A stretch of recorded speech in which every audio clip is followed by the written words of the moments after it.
Welcome back to Take Action News, everybody. David Shuster here. This is the segment where we like to focus on somebody who's making a difference in his or her community. And to set this up, the name of our activist of the week is Jorge Parra. He's one of many Colombian auto workers at the General Motors plant in Colombia. His body broke down and he was fired. He and several other auto workers have now been on a hunger strike for over 60 days. Jorge was going to be here, but he is too physically week to join us. So joining us on behalf of Jorge is Frank Hammer. He is a retired auto worker from lives in the Detroit, Michigan area. He was a member of UAW Local 909. Frank, thanks so much for being part of the program. Thank you for having me. So Frank, tell us a little bit about Jorge, his story, and how he's doing. Jorge is a former Colombian GM worker. He's the president of an association called Autoworker. The association is of injured and fired workers. There's originally about 200 workers that lost their jobs at the GM plant. It's a Chevy assembly plant in Bogota. And 68 of them formed an association to fight back against the injustice of first having been injured at work and then subsequently having been fired. Has there been any reaction from General Motors either in Detroit or down in Colombia? There was, but it's taken quite a bit of effort on the part of Jorge Parra. There was a year-long encampment in front of the U.S. Embassy in Bogota, and then a 22-day hunger strike before General Motors sent representatives down to Bogota, Colombia. They set up a mediation with the Autoworker. The mediation lasted 3.5 days, and unfortunately it was unsuccessful. Didn't reach a successful negotiations, and therefore Jorge Parra took it upon himself to come to the United States, come to Detroit, where GM is headquartered, in hopes of meeting once again with GM and really coming up with a solution. And I understand that at one point he had sewed his own mouth shut as part of this? At this stage, he has now been through 3 hunger strikes, and during 2 of them, yes, to dramatize the plight of their situation, not only did they go on hunger strike, but they also actually sewed their lips shut. That's correct. What is Jorge's, how is he doing now? I mean, with the setbacks and the 3rd hunger strike and GM not coming up with some offers that were acceptable, how's he doing both physically and emotionally? Well, he would have very much have wanted to be part of this interview. Unfortunately, he's feeling a bit weak and a bit dispirited because there have been signals privately that GM was going to respond to their situation, but publicly GM continues to insist that they've done everything they're going to do, and he has, it's been very hard on him. He's been consuming various liquids. That's what sustained him. But he's at this point somewhat weakened in his spirit and physically.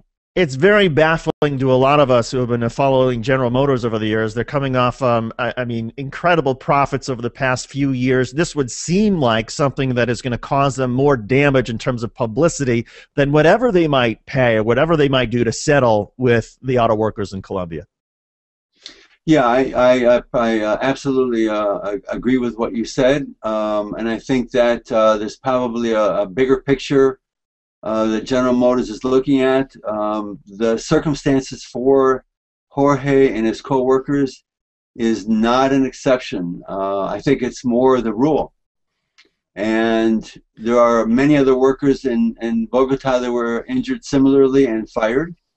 And I myself actually met Brazilian workers back in 2006 near Porto Alegre that complained of the same problems of being physically broken down and losing their jobs. So it seems to me that this is the tip of the iceberg, and General Motors, rather than come up with a settlement, they want to hold this off for fear that there's going to be a lot of other workers at the door.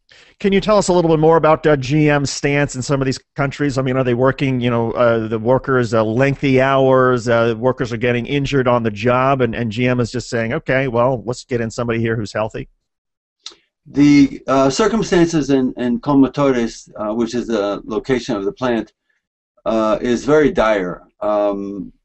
Workers were working with under working conditions that a UAW representative who visited the plant during the time of that mediation that I referred to earlier, the UAW rep came back saying that no U.S. worker would work under those conditions. Hmm. It's interesting to note that after all this struggle, that GM actually has started to install robotic equipment to replace some of the onerous equipment that these workers were using. I think the most important feature is that General Motors forbids the workers to join a union. They actually have workers sign a form that says that they will not join a union when they're first hired. So it's actually denying the workers a human right that is embedded in the International Universal Declaration of Human Rights, that people have a right to organize. GM is denying that in Bogota. Frank, what can all of us do to take action to signal to GM that we're not happy with this, but also to show solidarity with Jorge? Well, one thing that would be very helpful is if people visited the website for the association, which is www.asotrecol.com. That's ASOTRECOL, Asotrecol. And you can find out more about it there, and also you can make a donation. The workers that are, and their families that are camped out in front of the U.S. Embassy, literally have nothing at this point and are being sustained by supporters from the U.S. and around the world. So that would be one very useful thing that people can do. Well, Frank, we appreciate you joining us. Please pass along our thoughts and prayers to Jorge Parra, our Activist of the Week. And Frank, good of you to represent him on behalf of all the auto workers who are showing solidarity with Jorge. Thanks so much for being part of the program. Thank you very much for enabling us to tell the story. Thank you. Absolutely. And folks, you heard it. If you want to take some action against General Motors and let them know that this is not acceptable, there are a lot of things you can do right now simply on the internet.